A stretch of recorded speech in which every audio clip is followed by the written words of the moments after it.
Welcome to the You Matter podcast, where we host interesting people and have enlightening conversations. My name is Ned Burwell, and I'll be your host. Welcome, everybody. I'm here with a special guest. His name is Dr. Sean Botha, and he's a fairly interesting guy, and I'm sure you're all going to find out why. See, he has a few things. He wears a few hats. He's got a few things on the go. He's a film producer. He writes books. He created a project called the Listening Project, which I'm deeply fascinated about. He's also a musician and along with many other things. And we're going to sort of dive into that here today with Sean. But what really drew me to you to do this interview was listening. I find that incredibly interesting because life is a constant creation, and we're created. Everything around us is a creation, and I think our purpose and what brings meaning in life is participating in creating your life. So how do we become the best creators? I think it's by deeply listening to ourselves, listening to our environment, listening to whatever shows up in our lives. So um, I'm just, like I say, I can't wait to hear what you have to say on listening and learning a few things from you today, Sean. So welcome. So thank you. It's nice to be here. So yes, it's I think there's so much to cover when it comes to listening. But I think there's always a beginning with listening, but I don't think there's ever an end. But there's always a beginning. Mm-hmm. And that's something that I've kind of realized when I was doing my research into sound and silence here in Australia. So it was quite fascinating. I didn't know where the work would take me, and then by the end of it, my entire life had changed. So Mm-hmm. there was a lot to unpack. There was a lot of information to unpack, and a lot of things about myself that kind of came up in the process, which was quite interesting itself. Yeah, I think that's one of the wonderful qualities of listening is that we learn things that we may not have been conscious of before, right? Yes. I think that's the big thing. I don't think we realize how deep we go when we do listen. I mean, all of us we listen on the surface, and that surface is cluttered with noise and Mm-hmm. all these different sounds 24 hours a day, and it doesn't stop. And even when we're sleeping, our brain is still listening. Mm-hmm. So there's always something going on in the background. The question is what do we do with that information? How do we process it? And once we've processed that information, where does it go? Mm-hmm. And I think that's one question that I don't have a straightforward answer to. But what I do know is that it's what we make of it, and it's what happens in our actions, in our energy, and in our relationships that shows how we're actually processing that information, if that makes Okay. sense. Mm-hmm. So, because it happens on so many different levels, I mean, to take it basically to a point where it's easy to talk about is starting with my research. And I was quite literally having to analyze music. And I had to really listen because I was trying to find where sounds started in a piece of music, where it stopped.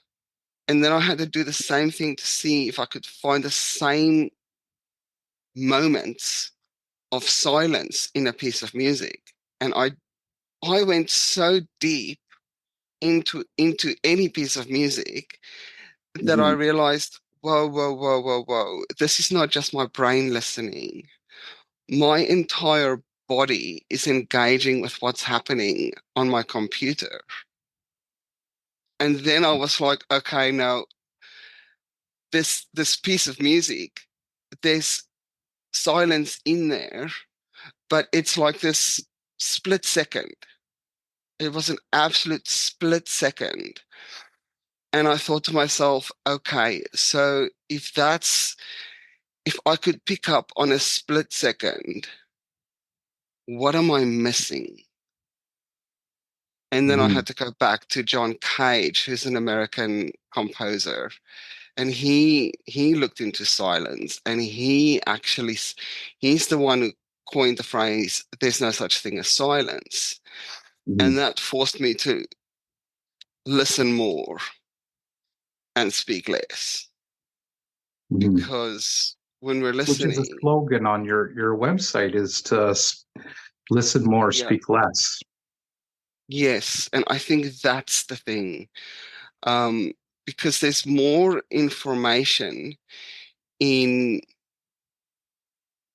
what we do, in our actions, in how we move our body in a conversation, Mhm. and how we move our body in a conversation gives so much more valuable feedback to the other person.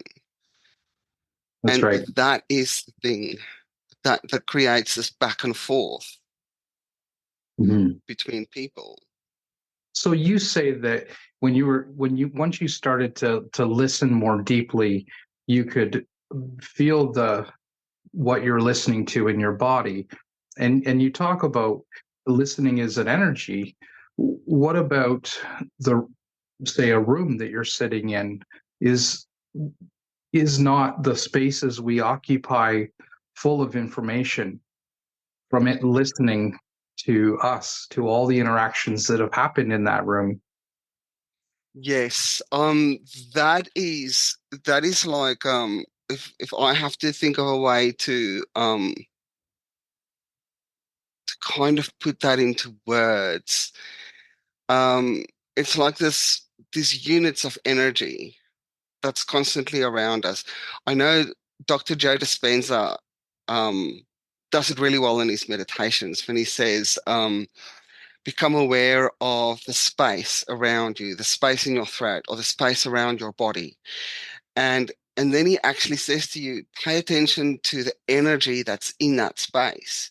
So when we're sitting in a room and we're surrounded with all that energy, and we're surrounded by probably two or three sounds within that space, there's information in that. Mhm. And it's about how you connect with that information. And just to connect with it on a superficial level is not enough, because then you're missing the point of what life is about. It's about those deeper connections. And you can only get to that by listening. You can't get to Mhm. that by talking and talking and talking and talking. So, because words, it interferes with the stillness, Mhm. and it interferes with the energy. No, I say that because people quite come to me, come to my office, and they say they feel comfortable suddenly. They feel good in this space. And I often think that it's because the room is listening. And it's something that has crossed my mind. And there's just there's a lot of love in this space, and just the room is listening. And when they come in, if they listen to the space, it's infused with love. So Yes, I think that's definitely part of it. When there's no love in a space, you can feel it. When mhm, there's tension, when there's stress or friction, you can feel it. mhm, And in that, those elements interferes with how somebody is going to feel when they walk into a space. And I think that's where the neurodiverse conversation um, starts to become very interesting, because I have a theory. My theory is that people who are neurodiverse are 10 times more sensitive to the energies around them. Hmm. So what they can pick up in their immediate environment is 100% more than a neurotypical person. So just because somebody who is neurodiverse have this energy that goes up and down and up and down and up and down the whole time, that does not mean that they are not listening, Hmm. because they are picking up on so much more than what a neurotypical person does. So let me back So you up there. For the listeners that may not understand what neurodiverse is, could you just give us a quick explanation of what that is? it means that their brain is wired differently and it processes information differently. In most cases, executive function in a neurodiverse brain has shorter attention spans in comparison to a neurotypical person whose brain has all the fittings work. They can make decisions, they can focus on something, get it done, get 100% for a task if they're at university, and they can move on to the next thing, um, whether it's within a month or a year. Whereas for a neurodiverse person, they're like, for 20 seconds or maybe 10 minutes, they're doing one thing, and then with no warning, something else comes in, you drop all of that and you're on to the next thing. Okay. And if that's not happening, your brain is constantly telling you things. Whether it's true or untrue doesn't matter. It's constantly talking to you and it does not stop. Mhm. I think that's the big difference. Whereas neurotypical people, they have a lot of things going for them, and their brain can process things in a far more structured way, so to speak. So Mhm. there's a lot of sides to those coins.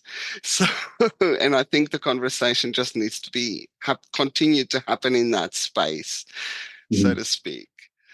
So Okay. yeah. Thanks for summing that up for me.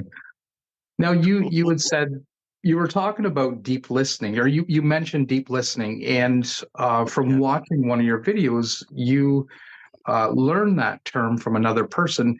What is deep listening, and how is that? How can we practice that in our lives? Okay. So deep listening originates from the indigenous cultures of Australia. And there was a American composer and researcher, Pauline Oliveros, who looked into the process of listening. She must have been heavily influenced by the indigenous cultures of Australia. And she ended up coining the phrase deep listening. And as a result, what comes out of deep listening is the fact that there's a deep awareness. And a lot of people nowadays talk about mindfulness, but with deep listening, it's more than that. It's that awareness that I've just mentioned. But together with that, it's that ability to sit within an environment and allow all the information that's coming in, whether it's from your natural environment or from a conversation. What happens is when you go through that process is you're allowing that information to be absorbed further than just your brain. Okay. So you're basically making that energetic effort to allow that information to go into your heart, into your lungs, and into the rest of your body.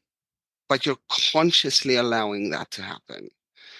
So Okay. that's my Mhm. explanation of it.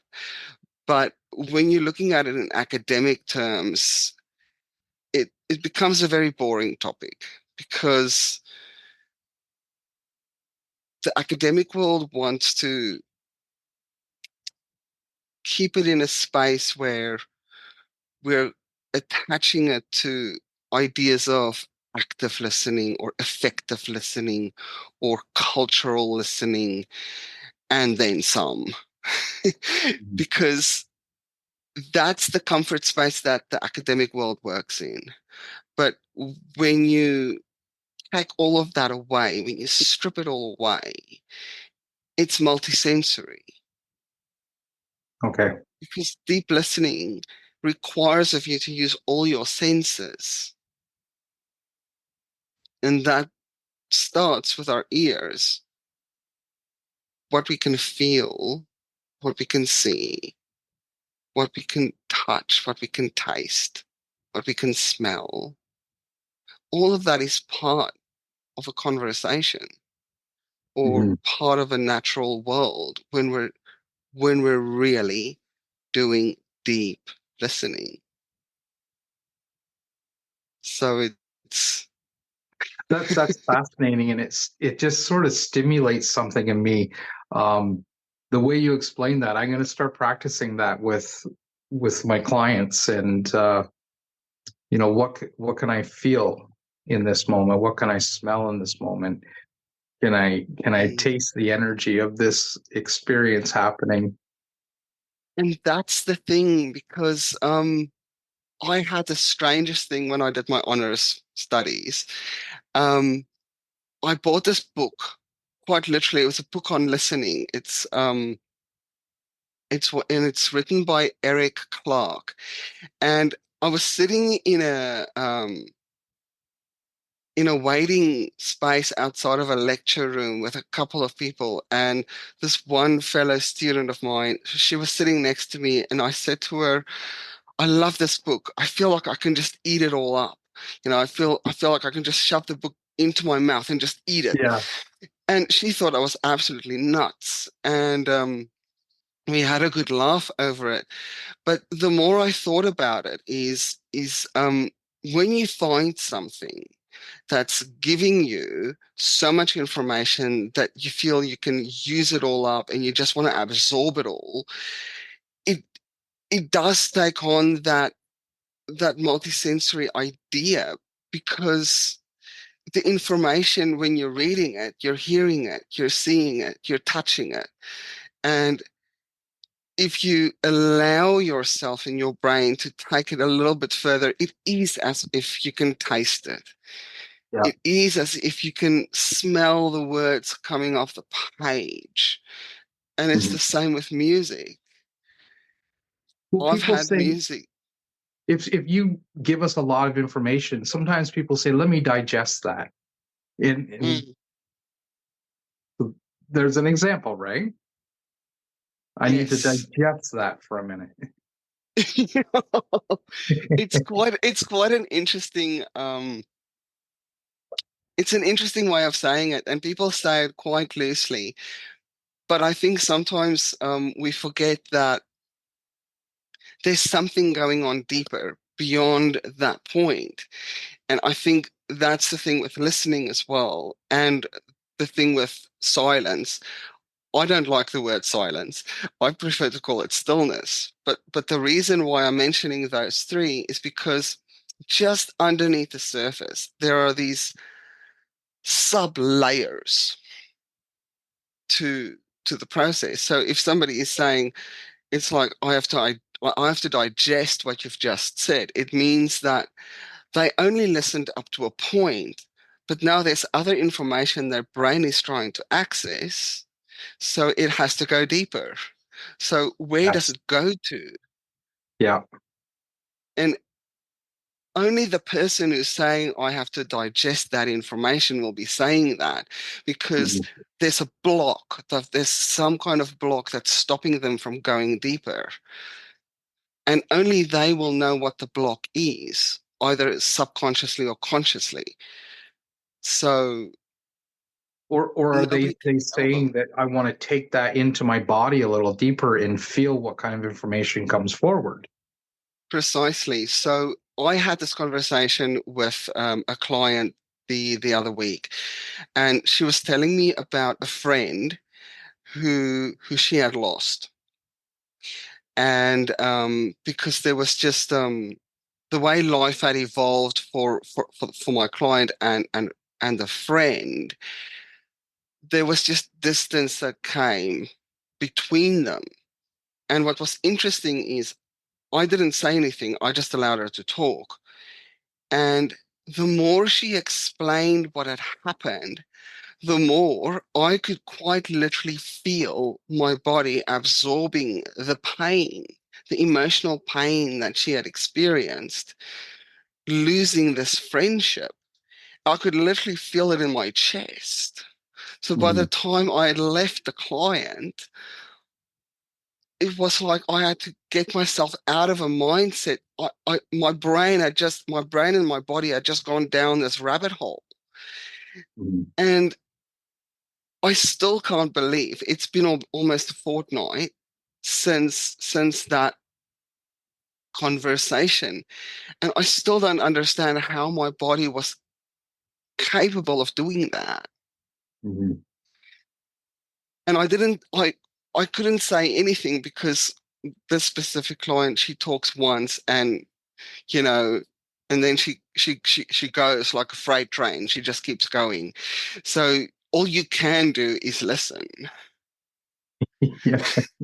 So you can't interrupt because she's still processing her emotions. Mhm. And then you realize, but hold on, I'm also processing the same emotions, and there's a connection there. So what do I do with that connection? That's right. And I've had that experience myself many times and doing mentoring sessions with somebody. They leave, they feel great. And I have absorbed a lot of that energy that was coming out of them and then felt really awful. And I talked to a friend of mine who's a paramedic, and I say, what do you do? Like if you work this job and you see horrific things all the time, how do you shield yourself from not feeling awful? And he said, I have to be responsible for not going into my feelings while I'm working. And Yes. can be very tricky to do though. It can be tricky to do, and I think that's where I know on social media at the moment there's a lot of talking around, protect your energy, be very picky with who you surround yourself with. But sometimes it's easier said than done. And I Mhm. think that's where the multi-sensory approach to situations really comes in handy because um, y- you kind of want to trust your body to tell you, okay, hold on, we need to just back off a little bit here and maybe, not step over that little line in the sand from Okay. an energetic perspective or from a emotional perspective, but even from that sense of you can feel what the other person is feeling. So you kind of have to, but to be able to do that, you need to know yourself really well. And a way to know yourself really well is to create a healthy connection between your physical body and your brain. Mhm. And that's again where the listening process comes into it because technology at the moment is interfering with that coherence and connection between the physical body and the brain. So we kind of it's I feel like we need to be willing to retrain our brain to pay attention to what our body is telling us. And a way to Mhm. do that is to go deeper with our listening processes and Mhm. going deeper with how we interact with the energies and the people around us. That's right. So I've been waiting with bated breath. I want to ask you about the Listen program. You created this program, and it's a course that people can take. Give us a synopsis of what that's all about. Okay, so the Listen program comes from my listening processes when I did my research. And I what I noticed was I was going from the outside in. So in academic terms, we're talking about deductive reasoning and reductive reasoning. And so those are very fancy words to say what's the process of understanding a topic. So what I did, unbeknownst to myself, was I was using the same principle where you're listening to everything around you to begin with. And you try and find out what's all the stuff that's in your environment. And that's where the Listen program started. That's the origin point for the Listen program. Because we are surrounded by sound 24 hours a day, what do we do with it? How do we navigate it? And how does it influence how we listen? So when you start at that point, you've already opened up your brain a little bit more to understanding what's happening in your life, right? So then it just takes on 6 more steps. And those 6 more steps basically asks you to focus in on one sound, just like I had to focus in on one sound in a piece of music to understand how that sound was behaving. In the Listen program, what happens is you pick a sound, you focus in on that, and by doing that, you're filtering away and filtering out all the other sounds around you. And what you then do is you take that sound and you allow your body to absorb it. Mm-hmm. And what it does, what's wonderful about it is it has so many wonderful outcomes that some of it I haven't even explored yet. But some of the first things that I've noticed is some people fall asleep using the program. I've noticed other people can focus better. Other people just find that their stress reduces. And for me nowadays, I'm finding I feel very grounded when I do the program. Mm-hmm. And I feel like I can navigate life just a little bit better. And I think once I found that out, I was like, I've got to help people because this is what people need. In the 21st century, with all the stuff that we're surrounded with, this is something that people need, not just people in the neurodiverse community, but people from all walks of life, health sector, the arts sector, music sector. You know, it just has so much applicability in our daily lives, and it can help so many people feel more connected with each other. So I got to share it. So the program itself, it's so simple. It is probably, it's one of those programs that makes you completely rethink everything you know about listening, but it also helps you to reset. I think that's the other big thing. Sure. Um, and I think we need that reset, Mm-hmm. considering how the world is changing and the fact that technology is advancing. People need a way to unplug. Mm-hmm. One thing I And noticed. Sorry, go ahead, Sean. no, that's okay. I just think that that need for to unplug and that need to reset um, is becoming more important. Hmm. I absolutely agree.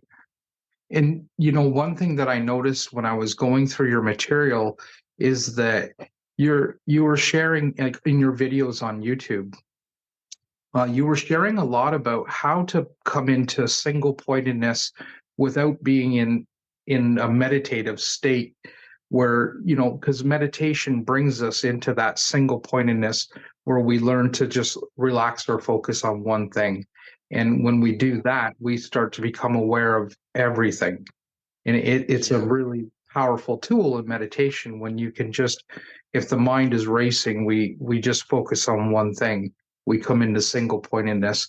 But I noticed that your material that I was listening to, has a really powerful way of guiding people to come into that single focus, which brings a heightened sense of awareness to you. yeah, yeah. Look, that's a I don't know how to. Sorry, my brain is getting stuck now. But what I find interesting with the process itself is it's three things. Um, as I mentioned before, it creates that connection between the brain and the body. But in a weird way, it also teaches people how to meditate. It's like that little step just before meditation. So it's like this in between. It's like a little gateway. So, and I never thought about it that way. I Mhm. just thought I thought to myself, okay, this is straightforward. This is how you do it. This is what you can get out of it. And then the more I talk about it, the more I realize, hold on, if if I really look at it on a practical scale, it's a very it's very energy based, but at the same time, it it simplifies everything around you. Mhm. And it's about simplifying things. It's not about making life more complex. It's about making listening more simple, more fundamental, more it's like a tree. It's like when you're planting a tree, stick the tree in the ground and you want it to take root, you want it to grow all those parts of it that it can, get everything out of the ground that it needs. And it feels like the program does a similar thing where it kind of it it grounds you, and at the same time it's like a feeding ground for everything else that you need. So it so it's like a fundamental building block itself, and everything else happens around it. And as the more you do it, the easier it gets. The easier your relationships become. The easier it becomes to understand the other person that's standing across from you. So, Mhm. Because yeah, my background is I used to be in a Shia monk, and so I practiced lots of meditation, and the the goal was to always be in that meditative state with our eyes open, eyes closed, continue to live your life. And I see some of the things that you're offering similar to some of my trainings on how to hold that presence awareness of the stillness and the environment around you. yeah, Well, you become like a more open vessel to hear, to see, to feel more deeply. precisely. And eventually, what happens is the more we practice that awareness, the more you start to realize that you're part of a universe. You're part of the entire universe, and that everything you're feeling and hearing it's like it leaves traces of itself behind in the universe, not just on this planet. It's Mhm. these small little traces of itself. Yeah. And some of the traces are smaller, some of it is bigger. Mhm. And it's this absolute plethora of possibilities and sounds and layers of not just people, but of every living, breathing thing that we find on this planet and in space. It's all connected, and you just want to find out more and more and more about it. Mhm. Yeah. And I think bringing that presence awareness in a constantly throughout your life, you become more aware and more aware of so many more things, like things that are very subtle, things you wouldn't normally notice, you know. Yes, it's really it's interesting that you're saying that. I went for a walk the other day, and we've got a lake where I live, and we always have signs up that says "Beware of the snakes," because we've got, you know, some scary snakes that live here in Australia. Anyways, so I was on this walk, right, and I heard I can't remember in what direction I was going, but I could hear this something scuttling off in the bushes. And my intuition told me that was a snake and it just ran away from you because you were too close to it. So I can be completely off the mark. It could have been a blue-tongued lizard for all I know. But Mm. all I know is that just the energy shift by walking past that specific spot told Mhm. me there was something there. It saw me and it went, nah, not in the mood. I'm leaving. And Yeah. that's what I heard. So, and then in complete contrast to that, I was filming a video again of the same area, and you could hear these small sounds of the birds singing, surrounded by all these big sounds of the cars and the wind and everything else going on around it. So it kind of feeds into that idea of that awareness of everything, not just all the obvious things that's happening around us. There's Mhm. such small things that goes on. And I always wonder, can people hear that? Can people hear Mhm. that small little sound?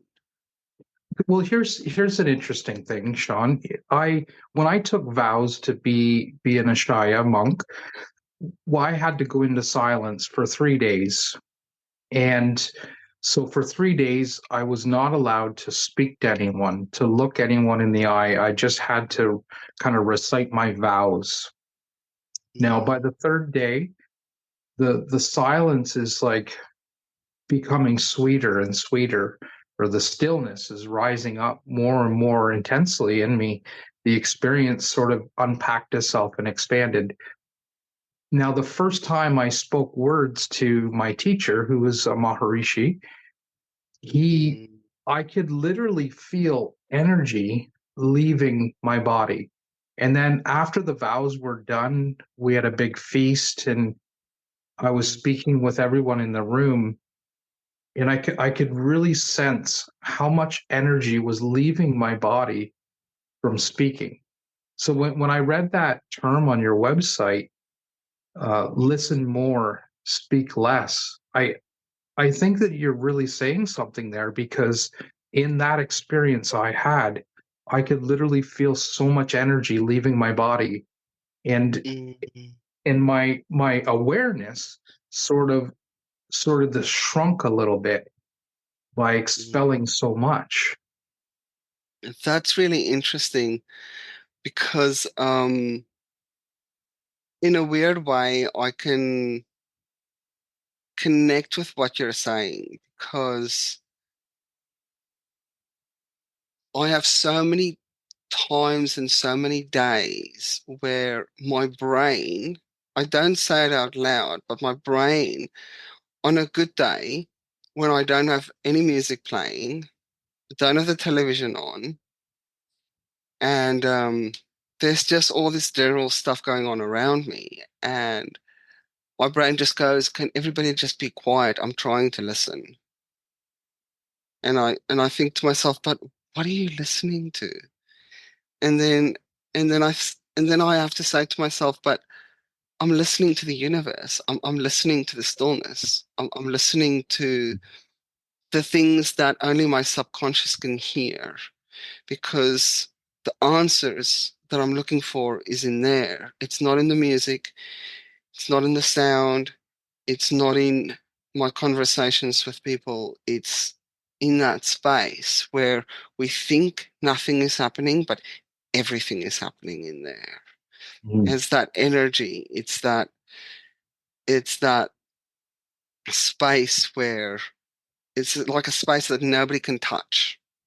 Mm-hmm.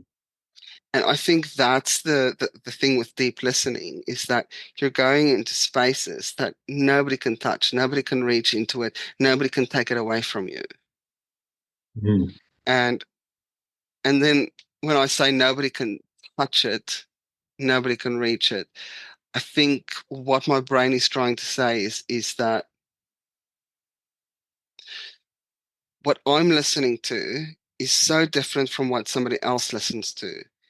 And the difference is, or the explanation is that my space and my stillness is different from another person's space and their stillness.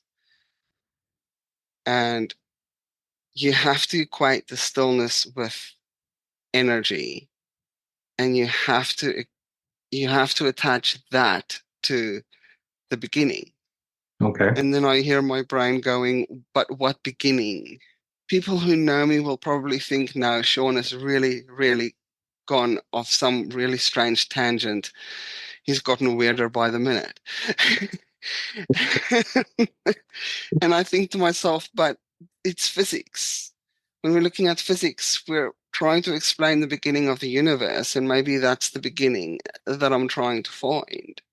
Mm-hmm. Maybe that's what everybody is trying to find, but they don't know how to get there.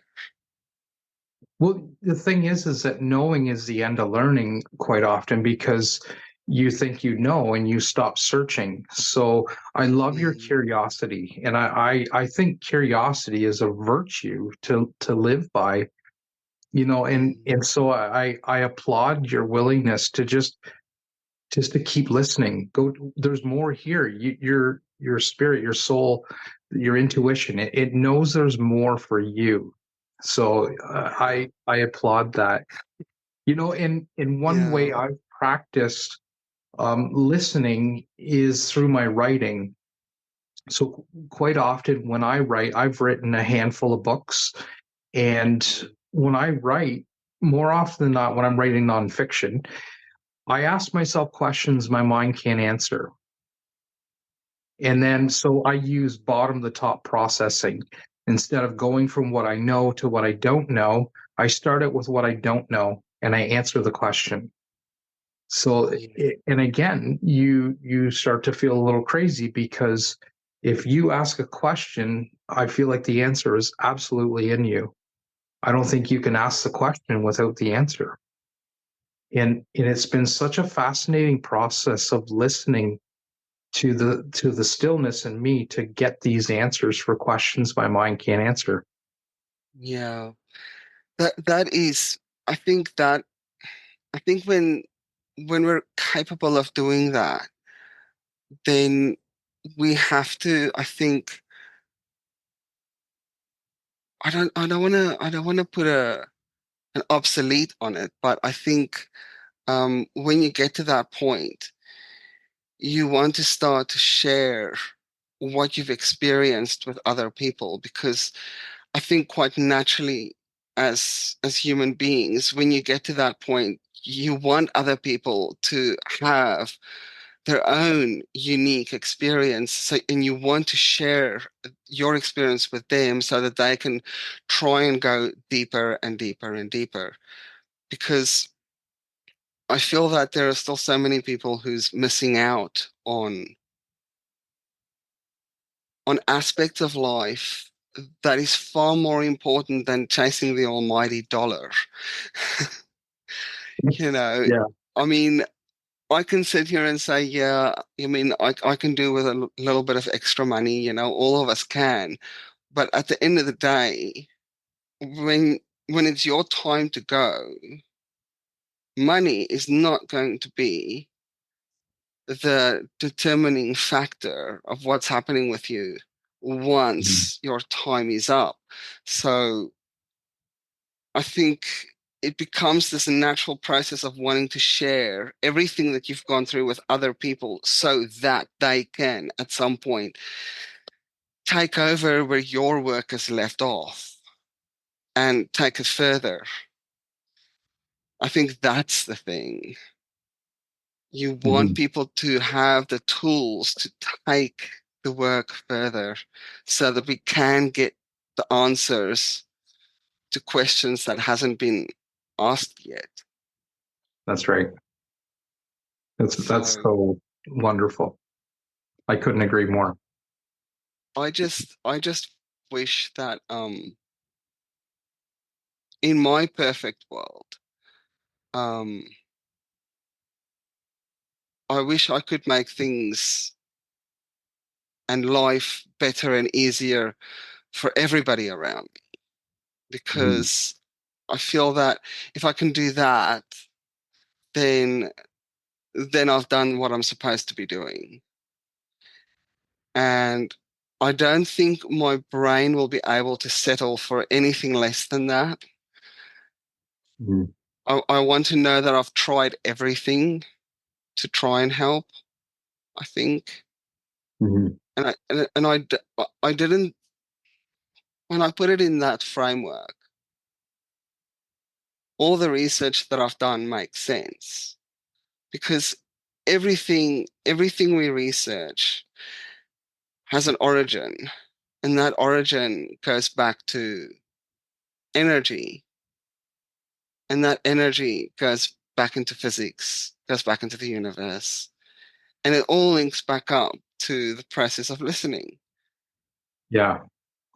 I actually, I actually um, was in a conversation with somebody else a couple of weeks ago, and I said to the guy, I wonder what God must have heard before he created the universe. And if he did hear something, what did he hear? What Mhm. did God hear? And I think that should be part of the question of, when did the universe begin and how did it begin? I think that's part of the answer, Mhm. but to When get you to that when you answer, we have to listen. when you hear about the origin, teachings about the first primordial sound, or in a Christian sense, in the beginning was the word. Everything starts out with a word or a vibration, a sound. You know, Yeah. it's quite fascinating that you can dial that back in a few different philosophies. It shows up in several different things, right? Oh, definitely. Oh, definitely. I I've got a social media post saved of an American scientist where he talks about music and energy, and he relates that to the fabric of the universe. But I can't remember the scientist's name right now. And I actually need to write down what he said, because it's all going into this work that I'm putting together around the Listen program itself. Mhm. Um, So I thought to myself, look, there's so much more around it, so I need to start writing a book. So I'm trying to pull all these threads together so that it could all make sense to whoever comes across the work. So so the physics component to it is quite interesting. Um, but I think, at the end of the day, it's about how deep you go and how far you're willing to go. Mhm. And I think how far somebody is willing to go will determine how their relationships are and what their relationships with people and animals will look like. Because unfortunately, there will always be people who only wants to live on the surface of life, Mhm. and then there's others who they want to go deeper. Absolutely. And I think it takes a lot of courage to step outside of the status quo and to be curious enough to listen for things or to ask questions that we assume we already know. And I think it takes a lot of courage to continuously ask sometimes the same questions. And I find myself repeatedly asking myself some of the same questions. And each time I find that I don't know if I'm listening more deeply each time I ask the same question, but the answers are always changing. And it's very fascinating to me. So my curiosity is never really fully satisfied because if the answer is always going to change, it's like, okay, let's ask that question again and listen. But this time It makes I'm going me, to have to listen deeper. yes, it makes me think of that saying that says that everything is in flux, nothing stays still. Mhm. And I think and this is just my take on it, but I think the reason why the answers are always changing is because energy is always changing, and the answers are just a form of energy, and It's a because that's reflection always of, changing. so it's expressive of where the consciousness is right now, where the Yeah. energy is right now. Okay. I like that. I like that a lot. I think, Sean, if I came back and if I circled back to you in about 10 years, I, I think you're going to be a person that moves the needle. And I've met a lot of people in life where you could circle back in 20 years and the needle hasn't moved. So Yeah. yeah, Okay. Cool. kudos, kudos to you. How can people get a hold of you if they want to take this listening program that you offer? And where do you offer that? Okay, so at the moment it's offered online, and the best way to contact me is via email, and that's HSBothaProductions@gmail.com. And yeah, that's the long and short of it. So at the moment it's online, specifically for, for people in other countries. Do you have any closing thoughts or things you want to share before we bring this to an end? I think I think I would say is just listen. Just, turn off your phone, put away your computer, your iPads, and just listen to what's going on around you, because there's so much that we can learn from not just people, but from our natural world. And Mhm. the way to learn from that is to listen. We can't Mhm. not listen. And if anybody wants to go deeper, just reach out. I'm always there. Well, thank you so much, Sean Botha, for Dr. Sean Botha, for coming on to the You Matter podcast today. I think your message is so valuable and needed, and especially at this time. So I hope everybody out there has enjoyed this episode. There will be some links in the show notes for you to click onto if you'd like to see more of Sean's work. It's certainly fascinating. I've spent a few days going through his videos, and I think the person who has listened has something to say. So thank you for all your words today. I appreciate you coming on, and to Well, everybody it's been else. fun. It has Awesome. certainly Thank you has. for having me. Thank you. All right. Thank you. Take care and goodbye. Will do. Thank you for taking time to listen. Stay tuned for our next episode of the You Matter podcast. Have a wonderful day.